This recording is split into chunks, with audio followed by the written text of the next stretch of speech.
추석 연휴 잘 보내셨습니까? 네, 서로 인사하겠습니다. 성령 충만한 예배자가 됩시다. 인사하겠습니다. 네, 한 번 더 인사하겠습니다. 성령 충만한 소명자가 됩시다. 인사하겠습니다. 영국의 한 저널리스트가 우리나라에 오랫동안 머물면서 쓴 책이 화제가 된 적이 있습니다. 그 책의 제목이 참 인상적인데요.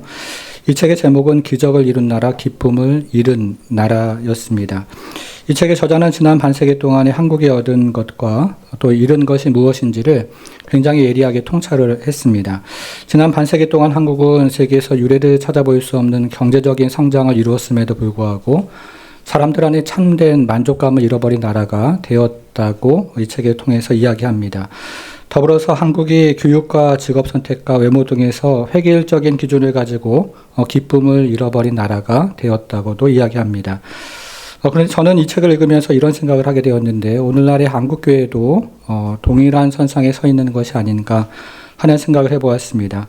오늘 한국교회도 세상적인 기준으로 자기 자신을 바라보고 자녀를 바라보면서 진정한 기쁨을 잃어가고 있는 것이 아닌가 하는 생각을 하게 됩니다. 여러분들은 그 주일날에요, 그 교회 오실 때 거울을 한번 보고 오십니까? 보고 오시죠? 네. 제가 지난 교회에서 9년을 사역을 했는데요. 9년을 사역하면서 한 번도 웃는 얼굴을 보지 못한 성도들도 있고요.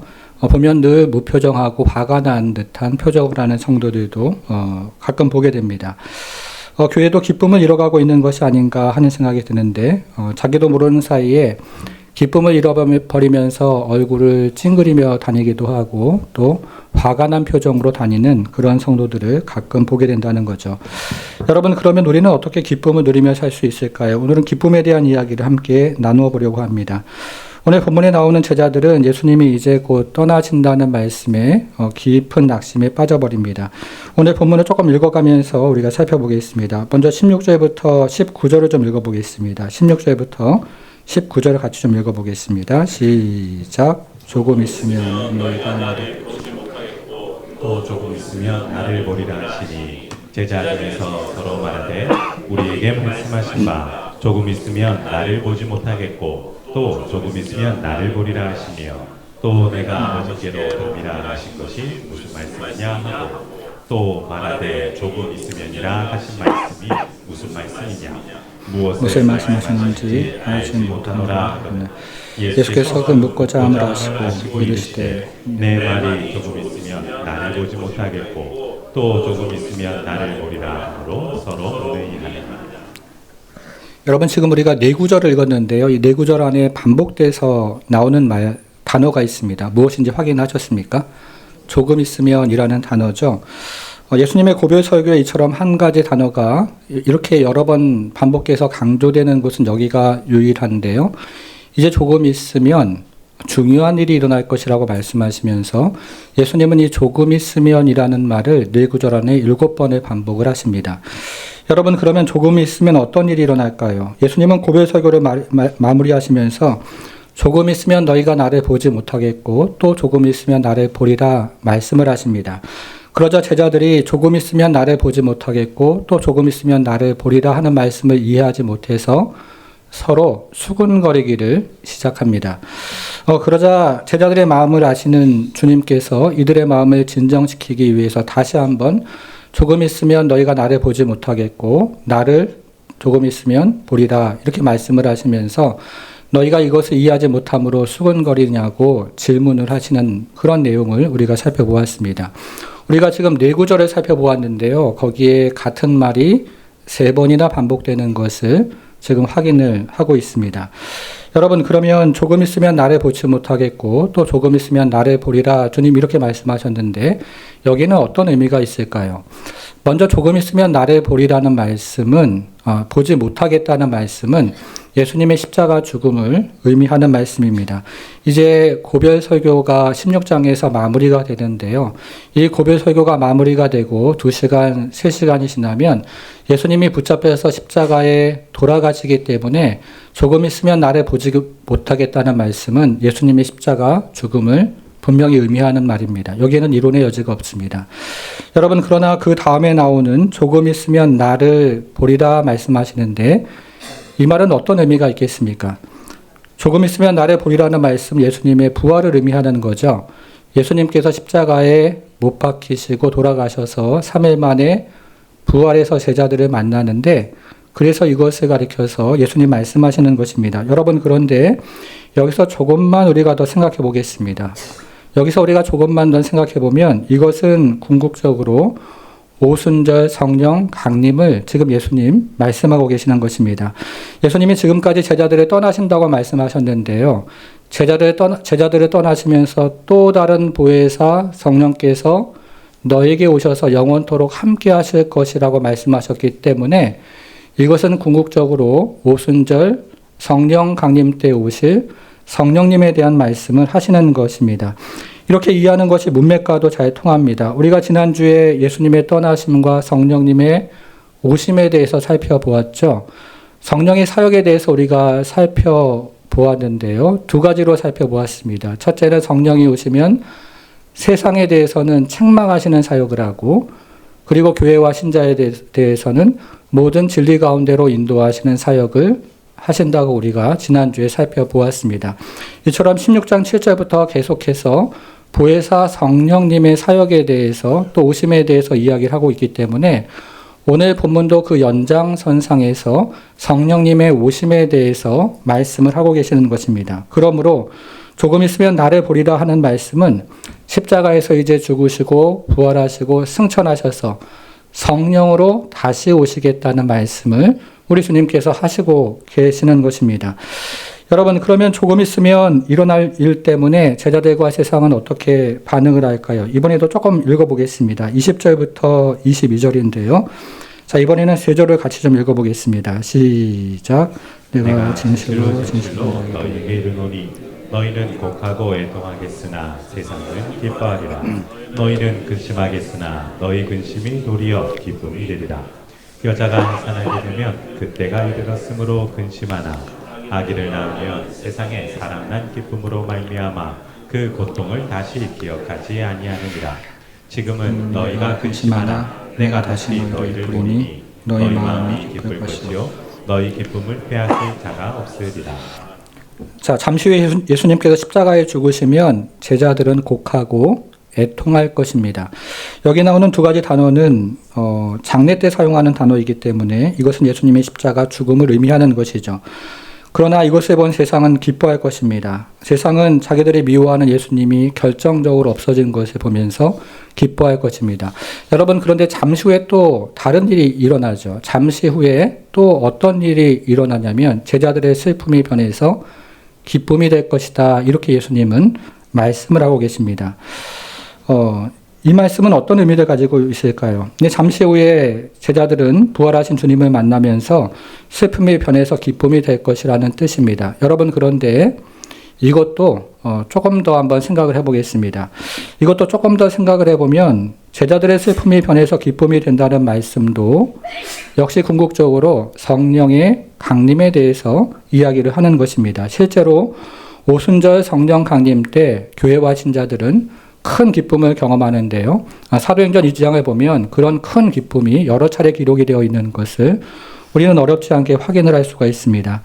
이것을 예수님께서는 여인이 아기를 낳는 출산의 비유를 하시죠. 사람들이 이렇게 이야기를 하는데요. 인간이 느낄 수 있는 가장 큰 고통이 해산의 고통이다. 이런 이야기를 우리는 종종 듣습니다. 여러분, 그런데 좀 이상하지 않습니까? 인간이 느낄 수 있는 가장 큰 고통이 해산의 고통인데요. 사람들은 임신한 여인에게 축하를 하죠. 저는 임신한 여인에게 큰일 나셨어요 이렇게 말하는 사람을 들어본 적이 없습니다. 왜 그렇습니까? 출산의 고통 뒤에 말로 표현할 수 없는 기쁨이 있기 때문에 그런 것입니다. 이것이 바로 이제 앞으로 제자들에게 일어날 일입니다. 성령이 오시면 제자들의 슬픔이 변해서 기쁨이 될 것이죠. 예수님의 십자가 죽음으로 제자들은 곡하고 또 애통하겠지만 그 십자가 앞에서 성령을 체험한 제자들은 그 십자가를 기뻐하고 즐거워하고 그리고 감격하게 될 것입니다. 사랑하는 여러분, 저와 여러분에게 이런 경험이 있습니까? 정말 기도하다가 성령의 은혜를 경험해서 정말 슬픔 가운데 이 자리에 왔고 슬픔 가운데 기도의 자리에 왔는데 나갈 때 기쁨으로 나가는 그런 은혜를 경험해 본 적이 있습니까? 한나와 같은 그런 경험을 여러분들은 경험해 보셨습니까? 저는 지난 이 한 주간 이 말씀을 준비하면서 정말로 성도들의 슬픔이 변해서 기쁨이 되면 참 좋겠다 하는 생각을 가지고 기도하게 되었습니다. 처음에는 병을 낫게 해주시고 또 물질의 여러 문제를 가지고 있는 성도들의 그 슬픔이 변해서 기쁨이 되기를 위해서 기도했습니다. 오랫동안 그렇게 기도해 왔고 지금도 저는 그렇게 기도하고 있고 또 앞으로도 그렇게 기도할 것입니다. 여러분, 그런데 언젠가부터 성령께서 저에게 주시는 또 새로운 마음이 있습니다. 단지 병이 나음을 입고 물질의 문제가 해결되어서가 아니라 예수님을 정말 만남으로 슬픔이 변해서 기쁨이 되는 그런 은혜를 달라고 기도하기 시작합니다. 단지 상황이 변하고 문제가 해결되었기 때문이 아니라 성령 안에서, 정말 성령 안에서 기도하면서 슬픔이 변해서 기쁨이 되는 그런 성도, 그런 교회가 되게 해달라고 기도하는 것이죠. 여러분, 그래서 심령마다 성령의 바람이 불어오길 위해서 기도합니다. 여전히 질병의 문제를 가지고 있지만 심령마다 성령의 바람이 불어와서 하늘의 기쁨과 은혜로 충만한 그런 성도가 되는 것이죠.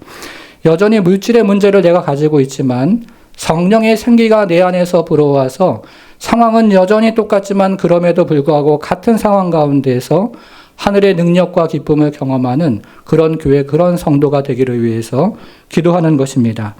여전히 고통스러운 상황이 있지만, 그리고 여전히 문제가 해결되지 않았지만 그럼에도 불구하고 성령의 생기가 내 가운데 들어와서 나의 죽은 뼈들이 살아나는 그런 은혜를 경험하고 그 안에서 참으로 하나님께서 주시는 생기로 영혼이 일어나서 내 마음 가운데 슬픔이 변해서 기쁨으로 채워지는 그런 은혜와 은총을 정말로 경험하는 성도가 되기를 위해서 기도하는 것입니다.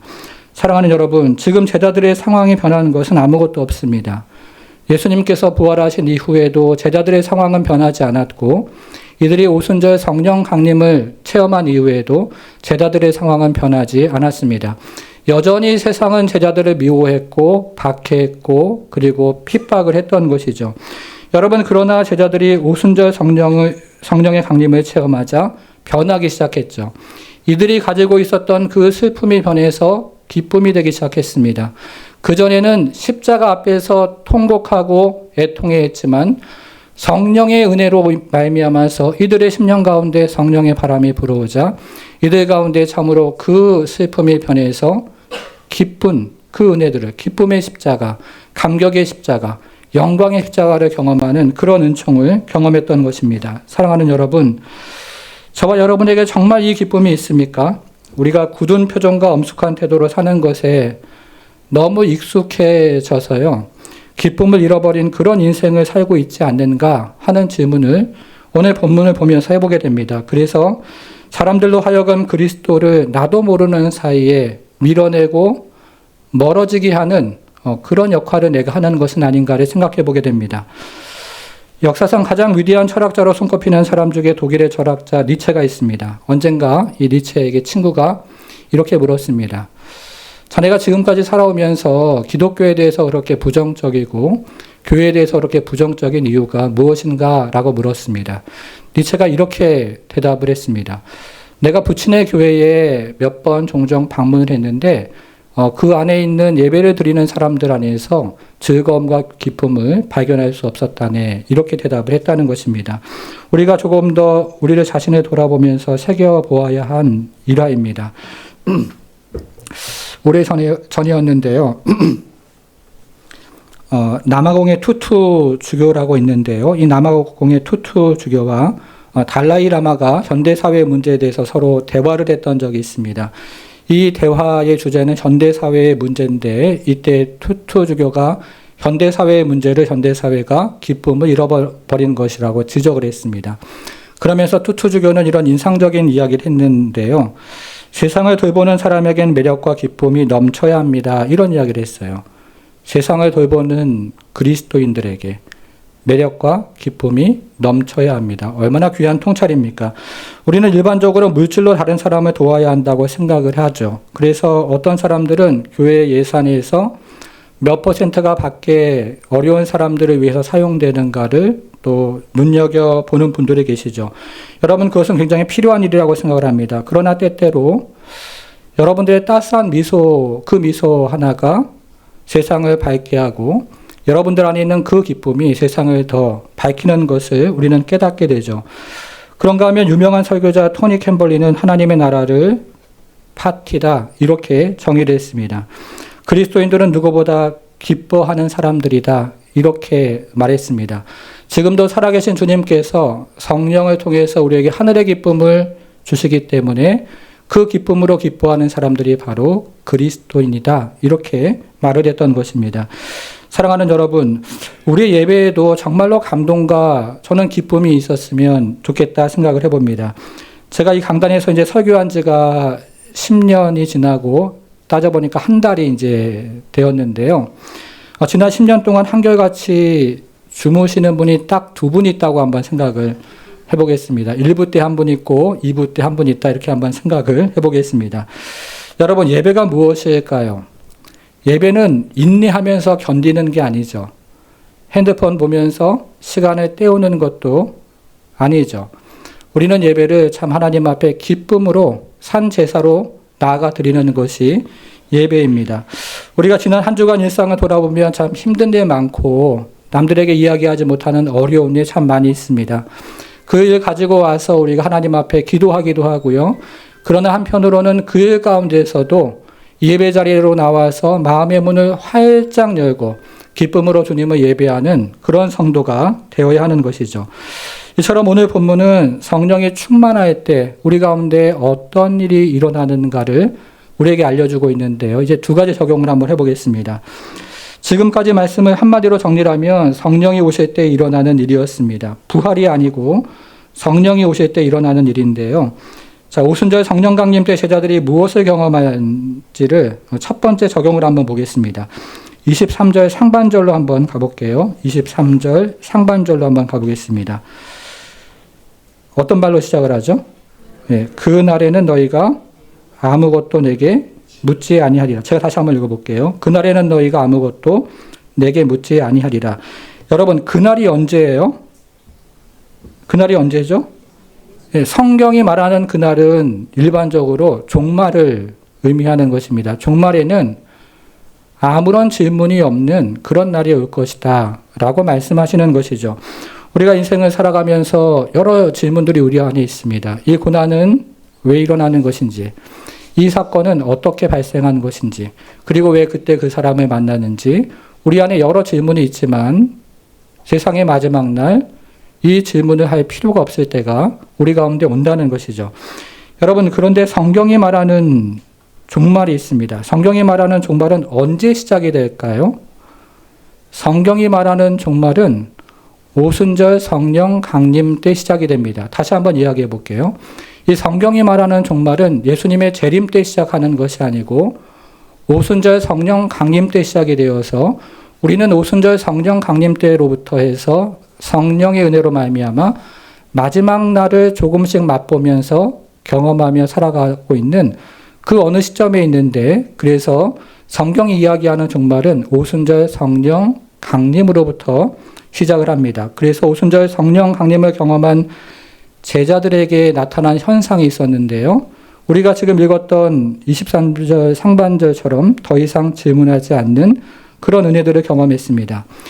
여러분, 우리가 지금 읽는 이 본문을 예수님의 고별 설교라고 이야기하죠. 근데 이 설교를 다시 한번 우리가 되짚어서 생각해 보면 이 안에는 제자들의 질문이 계속해서 나옵니다.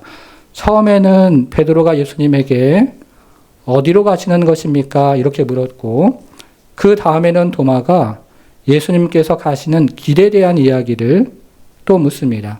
그러다가 조금 있다가 빌립이 아버지를 보여주소서라고 이야기하면서 아버지에 대한 질문을 계속 이어가는 것을 우리는 찾아보게 됩니다.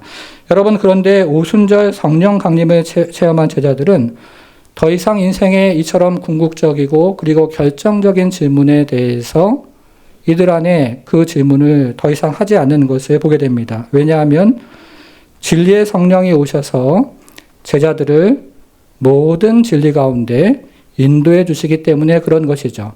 그 전에는 죄가 무엇인지, 의가 무엇인지, 그리고 심판이 무엇인지에 대해서 이들도 세상과 똑같이 질문을 했지만 오순절날 성령께서 오시자 성령이 그들을 모든 진리 가운데로 인도하셔서 인생의 가장 궁극적이고 결정적인 질문에 대해서 더 이상 묻지 않는 사람들이 되었다는 것입니다. 제가 제자 훈련을 하면 가끔 신기한 일들을 경험하는데요. 이 제자 훈련생들 중에서 특별히 젊은 분들하고 제자 훈련을 하면 그 안에 질문과 의심이 굉장히 많은 분들이 간혹 있습니다. 그러면 저는 이제 그분들에게 얘기를 하죠. 무슨 질문이든지 괜찮으니까 질문을 많이 하시라 이렇게 얘기를 합니다. 여러분 그런데요. 어느 순간부터 이 질문들이 그 안에서 점점 줄어드는 그런 때가 실제로 옵니다. 언제 그러냐면 성령께서 그 가운데 확신해 주실 때 질문들이 점점 잦아드는, 줄어드는 그런 은혜들을 그 안에서 경험하게 되는 것이죠. 그분 안에 모든 질문이 다 해결된 게 아니에요. 그분 안에 여전히 질문이 있는데 성령께서 하나에 대한 확신을 주시면 다른 것들도 성령 안에서 믿음으로 한 걸음 나아가는 그런 은혜들을 경험하게 되는 것이죠. 여러분 중에도 여전히 신앙의 회의와 의심이 있는 분들이 있을 겁니다. 그런 분들은 지금 성경을 하나 제가 말씀드려서 이 지식이 여러분 가운데 쌓인다고 해결되거나 여러분들이 성경 공부를 열심히 해서 그것이 해결되는 것이 아닙니다. 그것은 성령께서 여러분 가운데 확신해 주시고 은혜를 주시고 믿음을 주실 때 해결이 되는 것을 보게 됩니다. 성령의 충만함을 구해야 하는 것이죠. 성령께서 모든 진리 가운데로 인도해 주시기 때문에 그런 것입니다. 이것이 첫 번째 성령이 오실 때 일어나는 일입니다. 자, 두 번째로 성령이 오실 때 일어나는 일이 있는데요. 그 일들에 대해서 우리가 한번 생각을 해보겠습니다. 성령이 오실 때 우리는 기도의 사람이 됩니다. 자, 23절부터 24절을 좀 보겠습니다. 23절부터 24절. 내가 진실로 너희에게 이르노니. 찾았습니까? 내가 진실로 너희에게 이르노니. 앞에 것 좀 빼고 내가 진실로 너희에게 이르노니. 자, 진실로라는 말의 원래 의미는 아멘이라고 했는데요. 이중 아멘으로 시작한다는 것은 지금부터 주의를 집중해라 제자들아 이렇게 말씀하시는 것입니다. 너희가 무엇이든지 아버지께 구하는 것을 내 이름으로 주시리라. 지금까지는 너희가 내 이름으로 아무것도 구하지 아니하였으나 구하라. 그리하면 받으리니 너희 기쁨이 충만하리라. 언제 이런 일이 일어날까요? 오순절 성령 강림 이후에 이런 일이 일어난다는 거죠. 오순절 성령 강림 후에 제자들 가운데 있었던 질문들은 사라지고 이들은 오히려 기도하는 사람들이 될 것입니다. 그 전까지는 질문들이 많고 기도는 안 했는데 성령을 체험하자 질문이 사라지고 하나님 아버지께 구하는 그런 기도의 사람이 된다는 것입니다. 여러분, 주님 지금 뭐라고 말씀하세요? 누구의 이름으로 아버지께 구하라고 말씀하십니까? 예수님의 이름으로 기도하라고 말씀하시죠. 왜 예수님의 이름으로 기도하라고 말씀하시죠? 제가 미국에서 처음 유학을 갔을 때 가장 많이 들었던 말 중에 하나가 크레딧, 신용이라는 단어였습니다. 은행에 가서 은행 계좌를 이제 틀 때에도 신용 조회를 하고 자동차를 살 때 그리고 집을 구할 때도 신용 조회를 하면서 이렇게 하는 신용 사회가 미국 사회구나 하는 것을 어렵지 않게 깨달았는데요.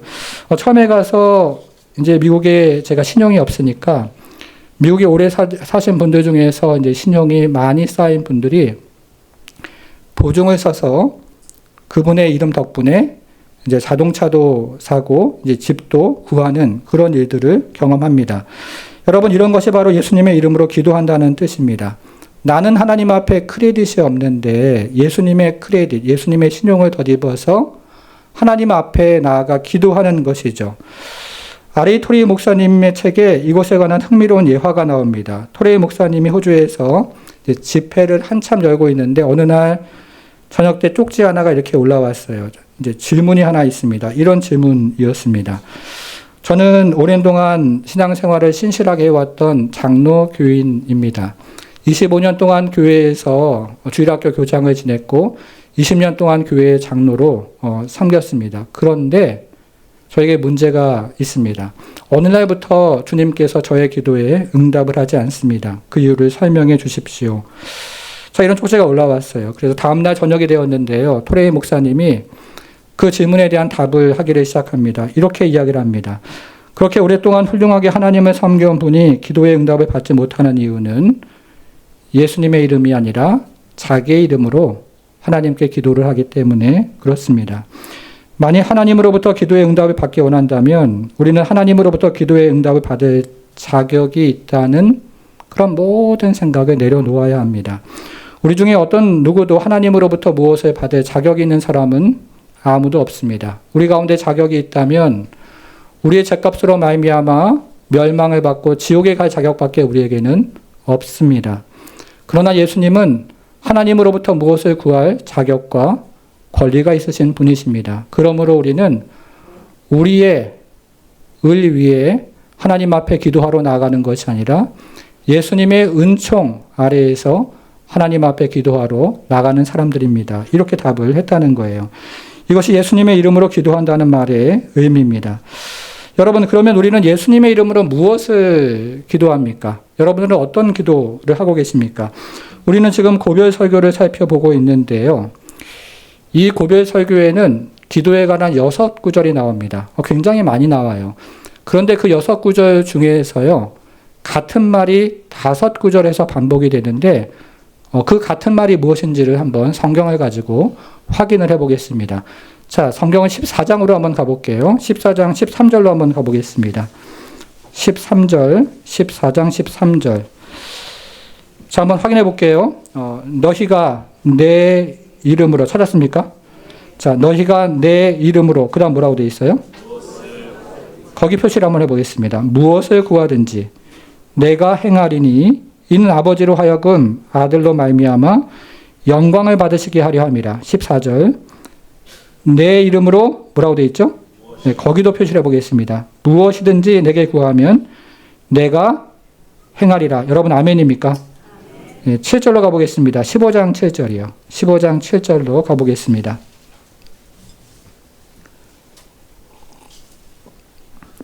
너희가 내 안에 거하고 내 말이 너희 안에 거하면 무엇이든지 원하는 대로 구하라. 그리하면 이루리라. 아멘이죠. 자, 16절로 가보겠습니다. 16절, 15장 16절. 너희가 나를 택한 것이 아니요 내가 너희를 택하여 세웠나니 이는 너희로 가서 열매를 맺게 하고 또 너희 열매가 항상 있게 하여 내 이름으로 아버지께 무엇을 구하든지 다 받게 하려 함이라. 아멘이죠. 자, 이번에 오늘 본문 23절로 가보겠습니다. 16장 23절로 가보겠습니다. 자, 5번째 구절인데요. 내가 진실로 진실로 너에게 이르노니 너희가 무엇이든지 아버지께 구하는 것을 내 이름으로 주시리라. 그런 다음에 마지막 구절이 24절이 되는 거죠. 5구절 안에서 어떤 단어가 나와요? 무엇이든지 구하라. 예수님은 무엇이든지 내 이름으로 아버지께 구하라. 이렇게 말씀하십니다. 진리의 성령이 오실 때 내 이름으로 무엇이든지 구하면 아버지께서 주실 것이다 라는 굉장히 은혜로운 약속을 우리에게 주신 것이죠.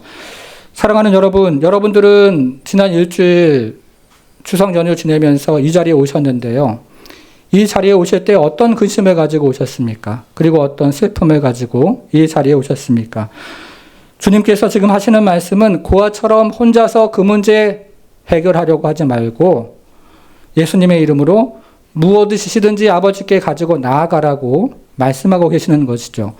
고아처럼 혼자서 그 문제 해결하려고 끙끙대지 말고 무엇이든지 고민하고 그리고 슬퍼하고 근심하는 그 문제 아버지께 가지고 나아가서 아뢰면 우리 하나님 아버지께서 들으시고 해결해 주신다고 말씀하고 계십니다. 어린아이가 자기 힘으로 해결할 수 없는 것, 부모에게 이야기할 때 그 부모가 해롭지 않은 일이라면 무엇이든지 아이에게 들어주고자 하는 것처럼 무엇이든지 구하는 바로 그것이 근심이건 걱정이건 그리고 슬픔이건 우리 하나님 아버지께서 해결해 주신다고 약속해 주십니다. 여러분, 이때 주님께서 주시는 약속의 말씀이 있어요. 24절 조금만 더 읽어보겠습니다. 16장 24절이죠.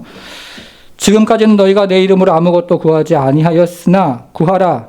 그리하면 뭐라고 되어 있어요? 받으리니 너희 기쁨이 충만하리라. 무엇이든지 예수님의 이름으로 아버지께 구하면 받는다고 이야기하죠. 이것이 종말에 일어나는 일입니다. 이것이 성령의 강림의 이후에 종말의 시대 성도들이 경험하는 특별한 일이 된다고 우리 주님 말씀하고 계시는 것이죠.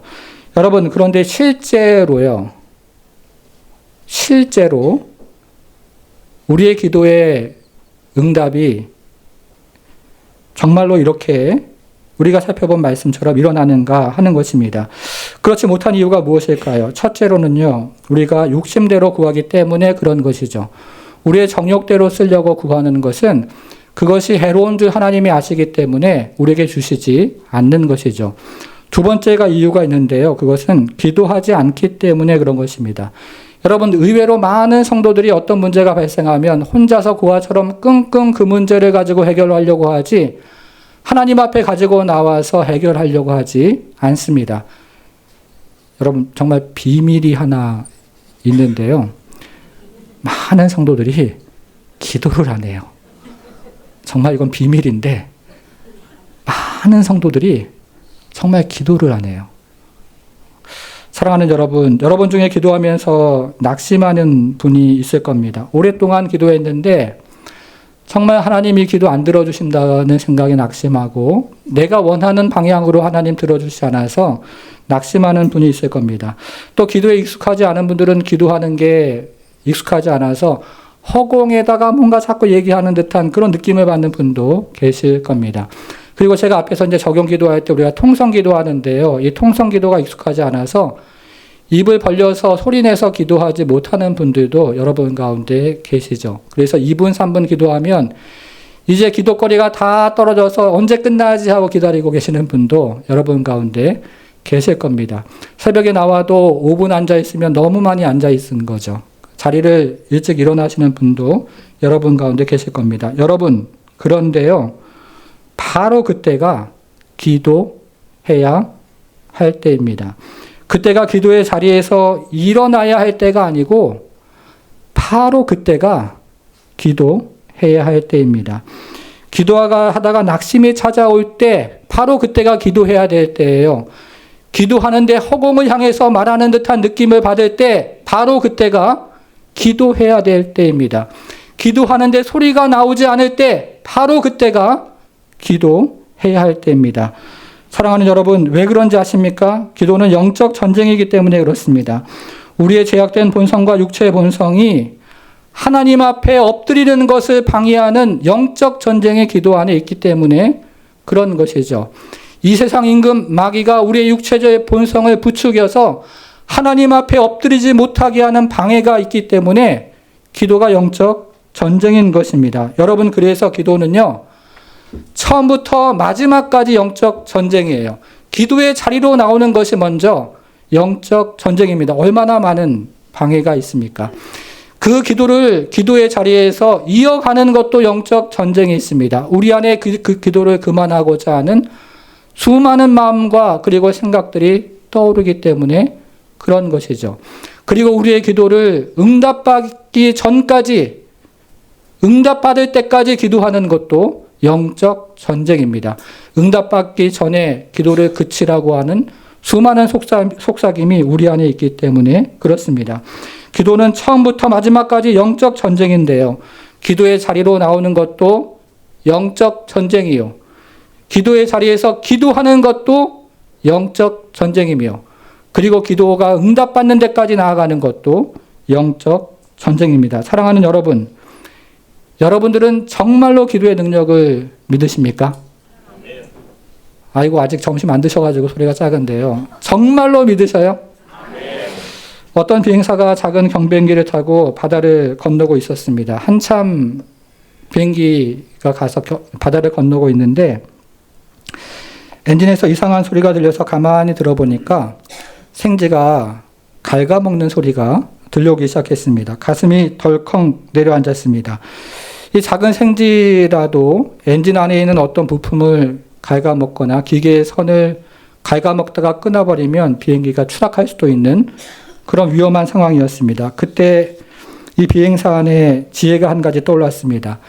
이 설치동물이죠. 이 쥐가 설치동물인데요. 이 설치동물은 계속해서 올라가서 기압이 높아지면 활동을 하지 못하고 죽는 경우가 있다는 어떤 사람의 말이 생각이 났습니다. 여러분, 이 사람이 어떻게 했을까요? 곧바로 비행기를 하늘을 향해서 기압을 계속 높이기 위해서 올라가기를 시작했습니다. 계속 고도를 높였더니 드디어 생지가 갉아먹는 소리가 줄어들고 사라지기를 시작했습니다. 이렇게 안전하게 목적지에 도착해서 엔진의 뚜껑을 열어보니까 실제로 그 안에 쥐 2마리가 죽어 있는 것을 발견하게 되었습니다. 여러분, 우리의 기도가 그런 것이죠. 문제가 있을 때 하늘을 바라보고 기도해야 된다는 거죠.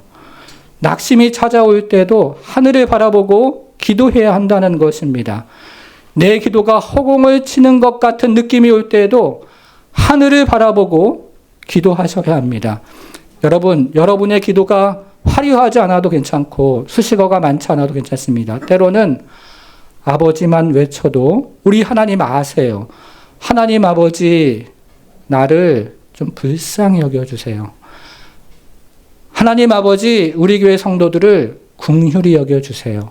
이렇게 기도만 해도 우리 주님 아시고 우리의 상황과 형편을 아시는 그 주님께서 우리의 기도를 들어주신다는 거죠. 사랑하는 여러분, 여러분들이 기도할 때 여러분 혼자 기도하는 것이 아니라는 사실을 아셔야 합니다. 로마서 8장 16절에 그렇게 이야기하죠. 성령이 친히 우리의 영과 더불어 우리가 하나님의 자녀인 것을 증언하신다고 하시는데요. 우리가 기도할 때 우리 스스로 홀로 기도하는 것이 아니라 고아처럼 기도하시는 것이 아니라 성령께서 우리의 기도를 도우십니다. 여러분, 우리가 처음에 기도할 때 이렇게 기도하죠. 나의 문제 해결해 달라고 기도합니다. 잘못된 기도 아니죠. 계속해서 그렇게 기도하셔야 합니다. 그런데 이 기도가 이어지고 또 이어지면서 성령 안에서 기도할 때 우리는 하늘을 바라보기를 시작합니다. 하나님의 선하심을 고백하고 그분의 사랑을 고백하고 그리고 그분의 전능하심을 고백합니다. 그러면서 나의 환난 가운데도 하나님의 선하심이 있고 나의 고통 가운데도 하나님의 사랑이 있으며 나의 고난 가운데도 하나님의 전능하신 은혜의 손길과 계획이 있다는 것을 우리는 믿고 고백하게 되는 것이죠.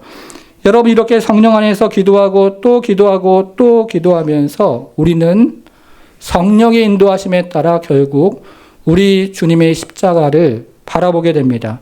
제자들이 처음에는 이 주님의 십자가를 바라보면서 애통하고 슬퍼했지만 성령의 은혜를 경험했을 때 그들이 이 십자가 안에서 기쁨과 은혜를 경험했던 것처럼 우리 역시 주님의 십자가를 기뻐하게 된다는 거죠. 나에게 자격이 있다면 내 죄로 말미암아 지옥불에 들어갈 자격밖에 없지만 우리 주 예수 그리스도의 그 보혈의 능력이 나를 구원해서 우리 하나님의 자녀 삼으신 그 은혜를 찬송하는 그런 감격, 그런 은혜를 성령께서 우리에게 베풀어 주시는 것입니다. 나에게 자랑할 것이 있다면 이전에는 나의 자녀, 나의 손자, 나의 힘, 나의 능력 자랑했지만 성령의 은혜 안에서 이제는 나의 자랑이 오직 예수 그리스도의 십자가의 보혈밖에 없다고 자랑하는 그런 은혜를 우리가 경험하는 것입니다. 사랑하는 여러분, 우리 이 시간에 이 십자가를 기뻐하는 정말 그런 성도가 되기를 바랍니다. 상황은 여전히 힘들지만 우리의 심령에 성령의 바람이 불어와서 이 십자가를 즐거워하고 기뻐하는 그런 성도가 되었으면 정말로 좋겠습니다. 우리의 상황은 여전히 버겁고 내가 감당할 수 없다고 느껴지지만 그러나 성령의 바람이 우리 마음 가운데 불어와 우리의 마음이 주의 생기로 가득해서 우리의 마른 뼈가 살아나고 그리고 영혼이 솟게 되어져서 우리께 주님께서 주시는 그 십자가를 즐거워하고 우리 주님의 십자가를 따라가는 그런 성도가 되기를 주님의 이름으로 축원합니다. 우리 찬송가 150장 찬양하겠습니다.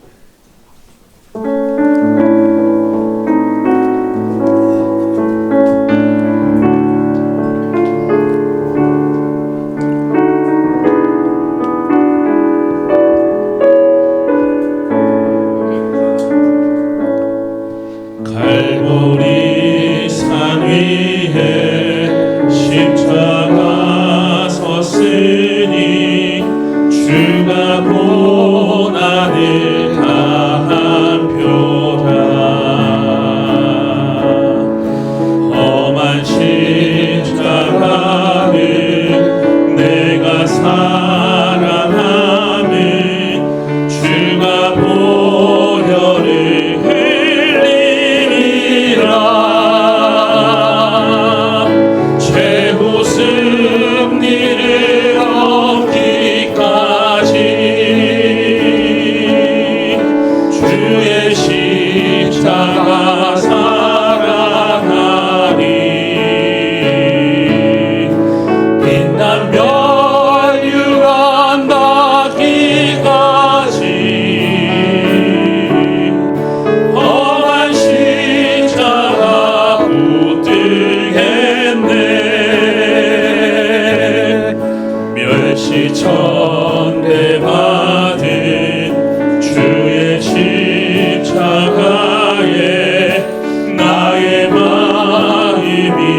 십자가 지셔도다 최후 승리를 얻기까지 주의 십자가 사랑하리 빛난 멸류관 받기까지 험한 십자가 붙들겠네 험한 십자가에 주가 흘린 피를 믿는 마음으로 바라보니 나를 용서하고 내 죄 사하시려 주가 흘리신 보혈이라 최후 승리를 얻기까지 주의 십자가 사랑하리 빛난 멸류관 받기까지 험한 십자가 붙들겠네 주님 내기하신 나의 본향 집에 나를 부르신 그날에는 영광 중에 계신 우리 주와 함께 내가 죽도록 충성하리 최후 승리를 얻기까지 주의 십자가 사랑하리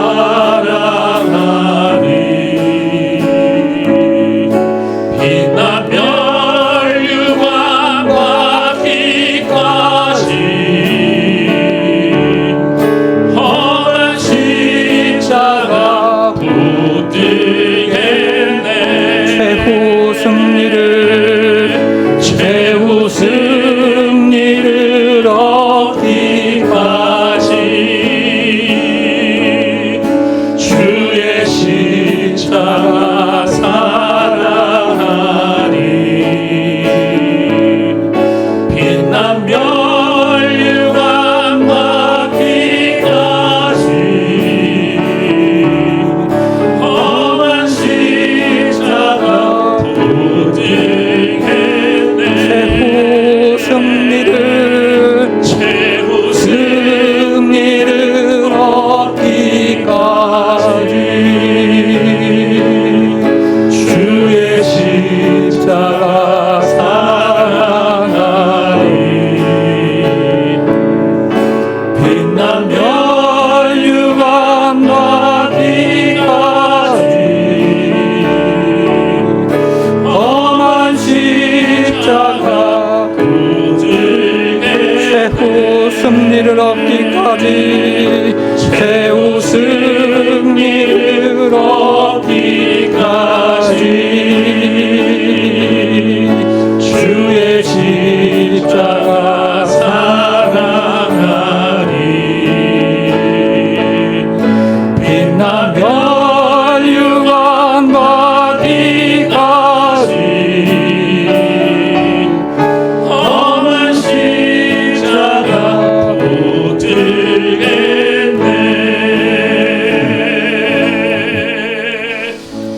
사랑하는 성도 여러분, 인생길 살아가는 것이 얼마나 고단하고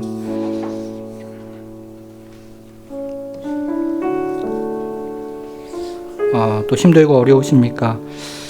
근데 우리 주님 오늘도 말씀하십니다. 내가 너희를 고아처럼 홀로 내버려 두지 않겠다고 말씀하십니다. 우리는 인생의 문제를 고아처럼 스스로 해결하려고 이렇게 저렇게 뛰고 또 뛰고 세상이 제시하는 그런 방법대로 인생을 살아갈 때가 얼마나 많은지 모르겠습니다. 그러나 주님 우리에게 말씀하시죠. 그 문제에 내 앞에 가지고 나와서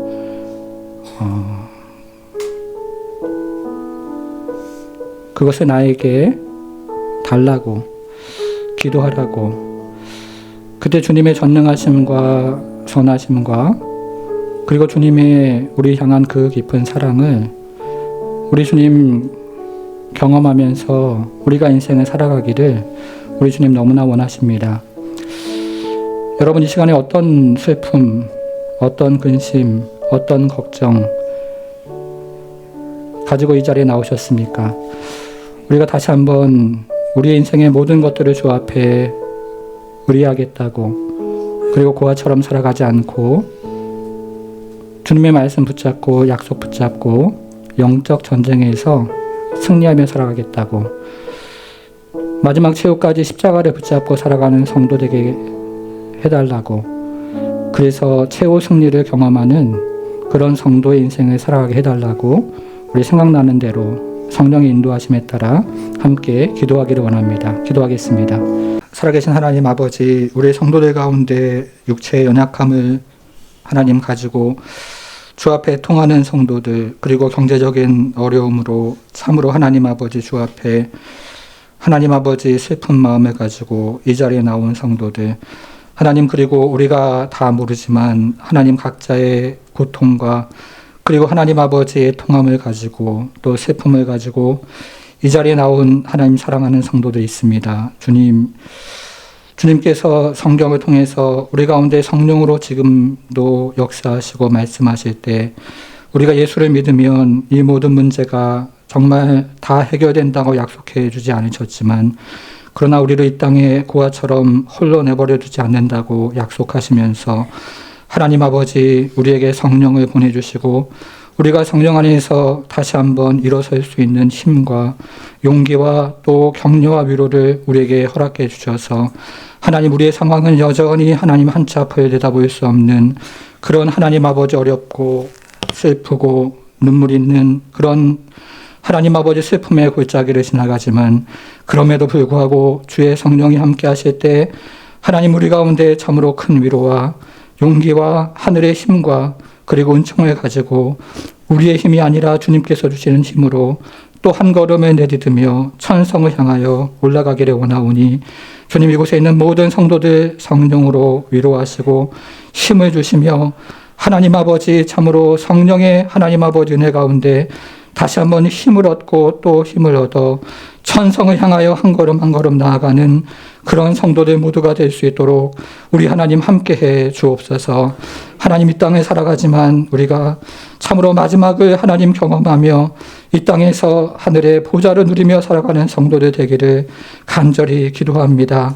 하나님 아버지 전능하시니여 전에도 계시고 이제도 계시고 상차로 오실 이에게 하나님 아버지 14장로들과 수많은 성도들이 모여서 그 앞에서 영광과 존귀와 그리고 하나님 아버지 그 안에 있는 놀라운 은혜들의 영광을 올려드렸던 것처럼 이 땅을 살아가는 우리에게 슬픔의 골짜기가 있지만 그러나 주님께서 주시는 그 은혜 때문에 십자가의 영광을 바라보고 살아가는 그런 은혜와 은총을 경험할 수 있도록 우리 하나님 함께해 주옵소서. 이제는 우리 주 예수 그리스도의 은혜와 하나님의 크신 사랑과 성령의 감화 감동 충만케 하심이 우리의 상황은 여전히 힘들고 버겁지만 그럼에도 불구하고 우리와 동행하시는 주의 성령으로 말미암아 주님의 십자가를 기뻐하게 결단하고 소망하는 모든 성도들 머리 위에 이제부터 영원토록 함께 하실지어다.